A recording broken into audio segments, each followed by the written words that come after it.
Well, Governor, thank you for joining us. We appreciate it. We're meeting amid an ongoing war that is having a bit of an effect on the economy. Rising gas prices, inflation keeps creeping up.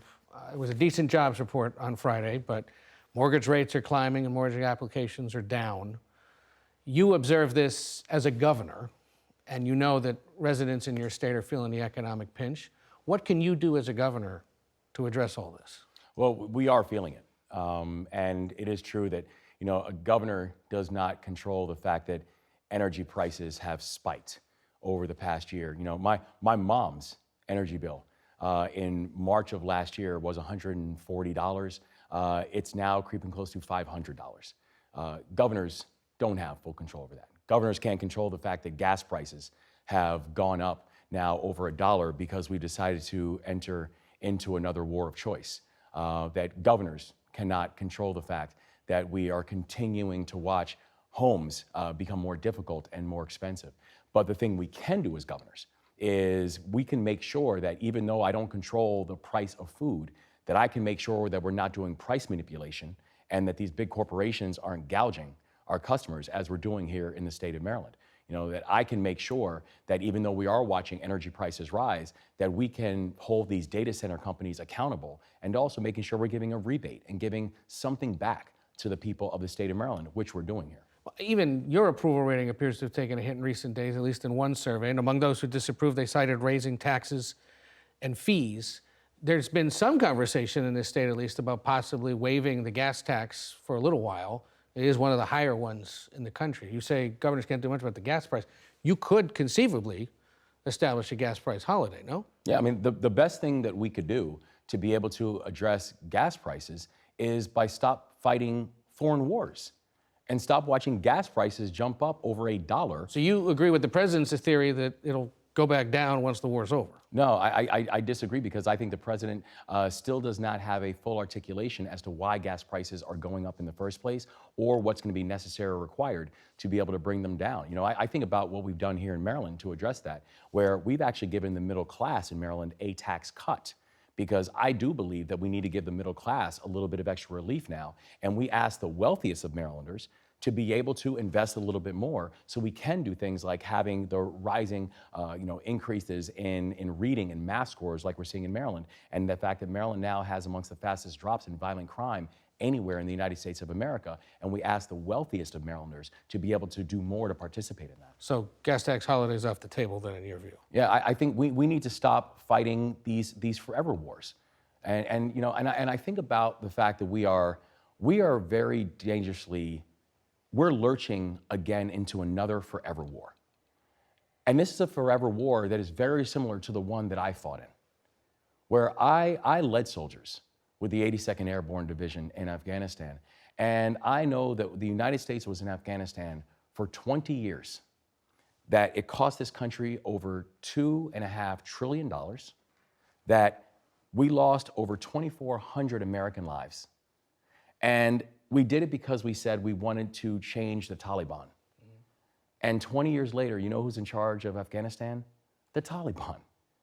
And so I feel like we are lurching into another one of these forever wars that we're asking the American people to pay for, but the President of the United States and the Commander-in-Chief has still yet to articulate what exactly it is that we're doing. As we meet here, there are search and rescue operations underway now inside Iran because a U.S. fighter jet has been shot down. In recent days, the president suggested this operation will be done in 2 to 3 weeks. That doesn't seem to sit with you. This is sitting horribly with me because I'm thinking about these families. I'm thinking about the families of our service members who right now are afraid to pick up the phone because they're afraid to hear what is on the other end of the line. That we had a president of the United States talk about the military success that we have seen thus far, while still without acknowledging the fact of the long road ahead, and no one understands or has been articulated to us what exactly it is that we are doing or what success looks like. And so I'm praying for these families, but also what I'm praying for is some clarity from the White House. You're giving 3 commencement addresses this season to members of the class of 2026, and one of them is at the military prep school that you attended. Yeah. bunch of those students may be heading into the services right away. What would be your message to them? I'm so proud of the fact that I'm going to give the commencement at a school that helped to save my life. You know, I got sent there because people always say, "Why'd you choose to go to military school?" I say, no one chooses to go to military school. I was sent because I was angry, because I was frustrated, because I had a difficult childhood, and that place helped to save my life. And I'm proud to go back and talk to these cadets. I also know that there will be some of those cadets who will then choose to join the military. And what I'm going to tell them is, I'm proud of them.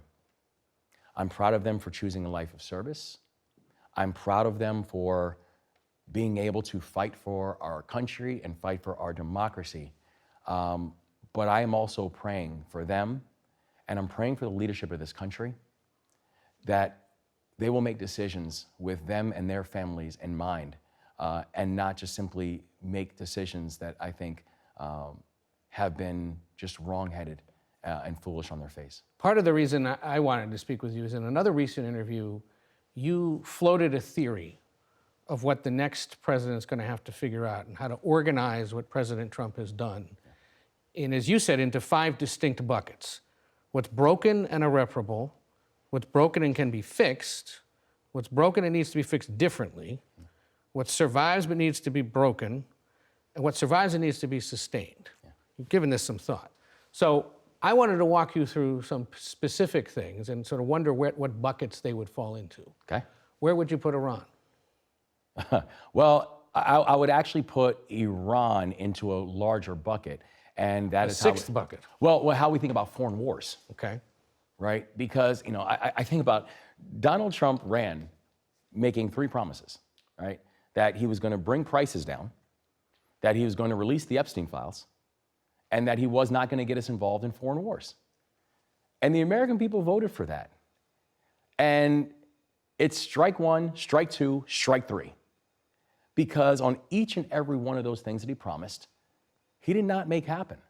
And so when I talk about how the United States military can and should be used, as someone who has served, as someone who's fought for this country, I know there are times when the United States military, the world's greatest military, can and should be used. And let's be clear, let's not confuse military success with the United States military with strategic success. So thinking ahead, Iran, is it broken and irreparable? Does it survive and need to be sustained?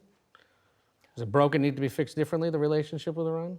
I think that that the relationship with Iran right now is not just broken, but I'm not sure if there's been an articulation of what the path forward is. And when we're talking about Iran, you're not just talking about the relationship with Iran. You're talking about Iran's relationship with other countries. You're talking about a larger foreign policy, complication. And by the way, we have decided to start this war when we're also doing 2 separate things. That we've essentially obliterated what we have in terms of our soft power, USAID, how America does its foreign aid, and we're doing it while the Department of Homeland Security, whose job it is to keep the homeland safe, is shut down. So this is frankly just the foolishness in the way that we're approaching issues of war and peace that I think we've got to be able to address. What bucket would you put the U.S.'s relationship with Israel in? Well, I think the U.S. relationship with Israel is an important relationship, but I think with any important relationship, there needs to be accountability. You know, I look at the fact that we're fighting this war in Iran, and one of the things there's 3 things you always hope for as a soldier, right? That war should always be the last resort. That the second piece should always be that you are clear about your mission and clear about your end game. And the third is that you built an international coalition. We haven't done any of those things with this war that we are waging in Iran. In the midst of all this, the president in recent days told a gathering at the White House that in his view, because of the 50 states, quote, it's not possible for us to take care of daycare, Medicaid, Medicare, all these individual things. He argues the federal government shouldn't have to pay for those programs because, quote, we have to take care of one thing, military protection. That's nonsense. And that's not what any of us want. We don't want to be fighting foreign wars while you're taking away our health care. Could a state even pay for Medicaid and Medicare daycare without federal assistance? So many of the decisions that this White House is making, they are making with a clear understanding that no state has a budget to say, okay, well, we'll just take on healthcare or we'll just take on food insecurity. We saw that happen last year when the President of the United States broke the law in order to cut SNAP. In fact, we sued them and we won and we beat him in court on this. But It sounds like he's going to try again, though. And he did try again. He actually tried to appeal the fact that, through a temper tantrum because because the judges told him that actually, no, you need to pay for food assistance for people. And what we ended up doing is in Maryland, I actually took $63 million out of our fiscal responsibility fund, which is a fund that is made up of capital gains taxes. And I said, well, I'm not going to let the people of my state go hungry because Washington is having a food fight. And so we made sure that SNAP and SNAP benefits were not going to be cut for the people of Maryland. But it is a deeply unfair ask to ask states and or governors, because we do things that the federal government has never done. We actually balance our budgets. And it is an unfair ask to ask us to take on what should be a joint responsibility because the federal government has decided to stop doing its job. We have to leave it there, Governor, but thank you for taking the time. Thank Happy you. Easter. Happy Easter.